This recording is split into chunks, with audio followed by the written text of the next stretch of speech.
We committed today to act, and we will act, and as I said, we have good news. Mark was announcing that we have 3 very senior pension fund and endowment managers agreeing to join the Climate Endowment Initiative.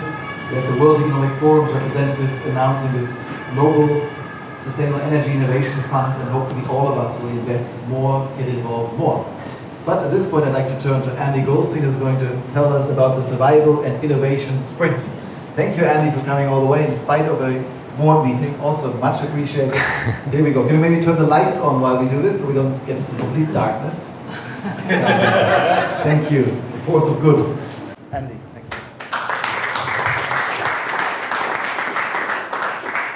So Jochen, Sasha, first of all, thank you to both of you for hosting this great event and also this evening. And a special thank you to Mariana, Marcus, and Thomas for the introduction to this group. Maybe just a quick word about myself. I'm American, as you can hear. I used to be called Andy Goldstein, as I was introduced 35 years ago, until I realized after 3 weeks in Germany, I was saying my name wrong, and it's actually Andy Goldstein, yes? So for the past 35 years, I've been Andy Goldstein, and I am an entrepreneur by training. I started and sold companies in my first 20 years. And then I started the LMU Entrepreneurship Center at the Ludwig Maximilian Uni in Munich about 12 years ago. We have had now, we just welcomed our 273rd company last week. We've had some fairly large ones that you would know, like Flixbus has come out of our center. Auto One, the founder, was in our center for almost 6 months. I also am the co-founder of the German accelerator for the Bundeswirtschaftsministerium. We're an accelerator where we send, for the last 7 years, top startups from Germany to New York, San Francisco, Silicon Valley, and Boston, and now also opened in Singapore. And I also am one of the directors. Dominic is also here from the Social Entrepreneurship Academy. Our motto is Education for Societal Change. So that's my entrepreneurial side, and a very important one for what I'm about to tell you. And the other side is that 5 years ago, I went to Deloitte, and I'm a partner at Deloitte and Deloitte Digital, and I'm the co-founder of our venture unit. And Deloitte Digital Ventures is not an investment company, we're a company builder. So we are building large-scale companies for corporates and for Mittelstand.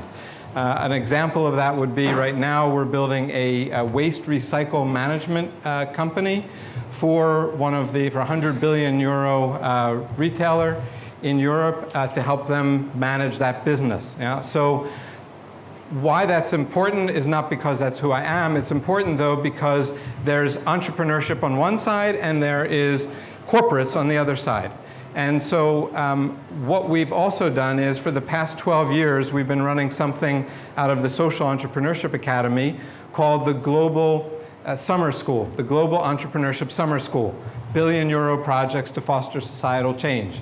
This is a summer school which runs simultaneously in Shanghai, Mexico City, Cape Town, and Munich, and handles major problems in the world. The problem with the summer school is it's been a lot of brilliant students from 28 different countries in many different places coming up with great ideas, very few of which have actually been implemented. And so when the IPCC report, when the UN report came out, it really hit me like a ton of bricks. And when you read the numbers, and I think it's amazing that when you ask people today, do you know about the UN report? They do not know. There is not even a conversation going on about it. And what the report says, if you read it, there's a real number associated with it. They're saying that if we don't bring the levels down of the CO2 within 12 years, okay, we're going to see $62 trillion worth of economic damage. Now, just to put that in context, that's the entire GDP of the United States at 19 trillion, plus the entire GDP of China at 12 trillion for 2 full years. So we're talking about wiping out. We're talking about wiping out value at a rate that we've never ever considered before. And so what I've learned over time is sometimes it's good just to get started. Yeah. So when you're an American these days, you have to be very careful talking about presidents because that guy's up on the screen all the time. So I didn't vote for him, but nobody did. So how did he get there? Yeah. But I'd like to quote a different president who's actually very popular still today in Berlin. That's John Kennedy, who talked about when he said when we're going to the moon because we choose to go to the moon.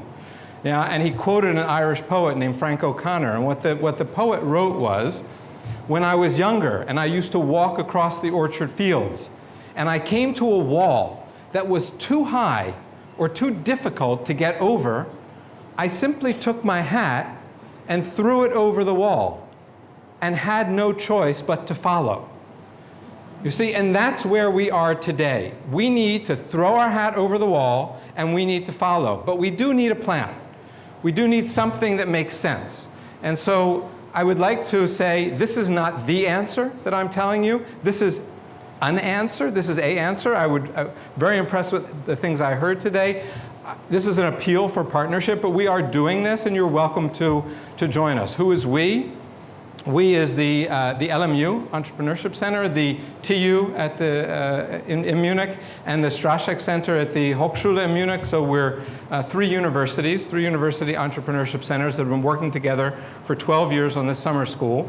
And what we're doing is the following. We've reached out to the Max Planck Institute, to the Fraunhofer Institute, and in years to come, we will open it up to research institutes around the world. And we will challenge them to send us technologies which have not been commercialized, and we will evaluate those technologies. And then students are invited. It'll be in September this year in the 4 countries that I mentioned.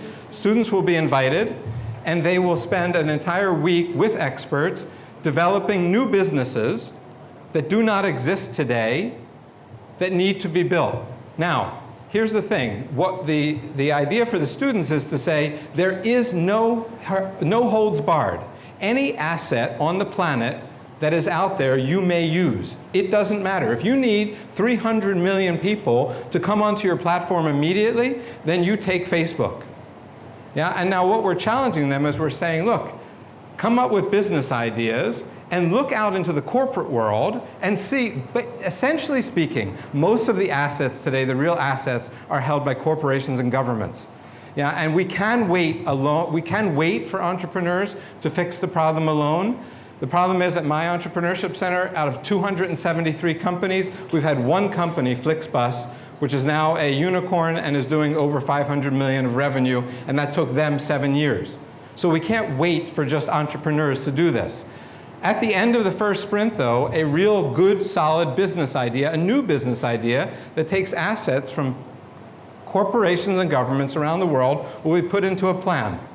The second sprint is we're going to be challenging the enablers. Who are the enablers? The enablers are Deloitte Digital Ventures. We'll be challenging BCG Digital Ventures, also the McKinseys, the Bains, and we'll be going out to them and saying, look, we want you to do a 3-month project for us. It's sprint 2.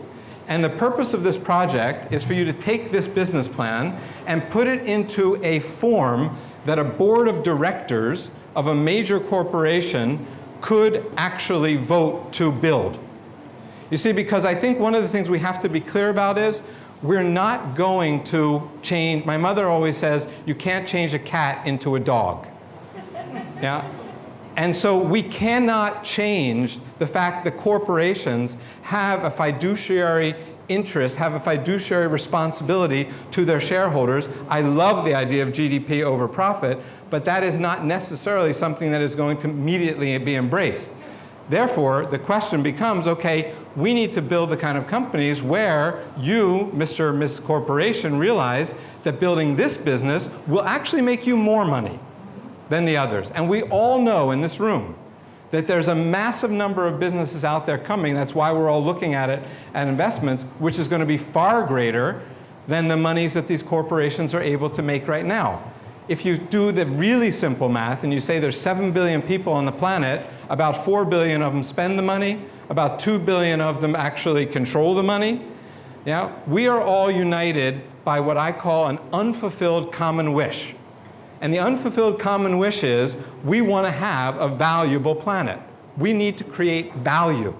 Yeah, and so what the second sprint is going to be about is, it's going to be about creating a business plan that these companies whose assets are listed in the plan are actually able to vote on.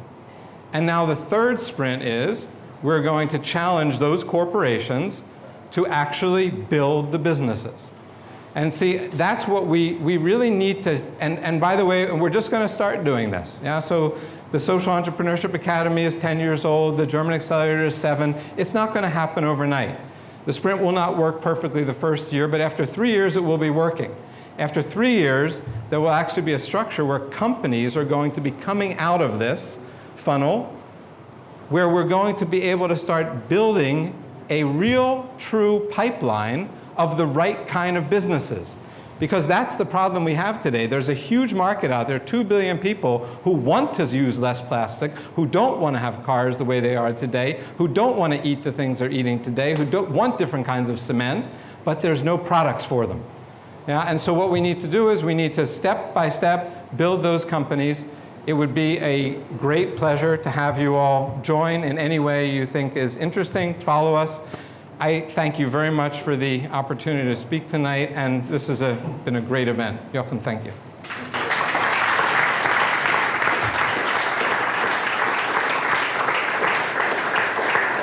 Thank you, Mariana. Thank you so much. I'm really impressed. My question for you is, how are you going to make sure that we can implement the 5 action items to make sure that the transition to fossil fuel energy within the context of exponential technology or what you're doing will be implemented?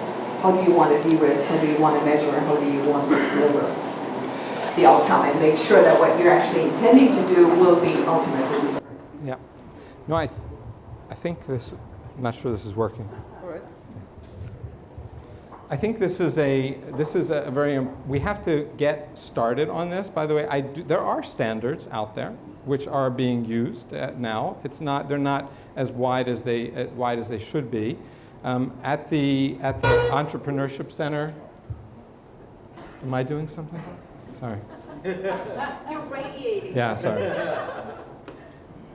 I mean, we're actually working with some very top-notch professors at the moment on a kind of rating scale, and looking at other rating scales that are out there. So the intention would be to use those rating scales, the ones that especially are available, and say, do you measure up? Yeah, so along the way. But I don't know the 5 things that well, so I may not be answering your question. If Yeah. we help you learn about it, I'd be happy to help you. I would love to have. Because Yeah, as you just said, people don't know. yes. No, I don't know enough about it. How do we make sure that what you're trying to I would implement ask you to come help happens and tell within me. the planetary boundaries? Perfect. Good. Well, we have, thank you very much, Andy. Thank you. Big round of applause.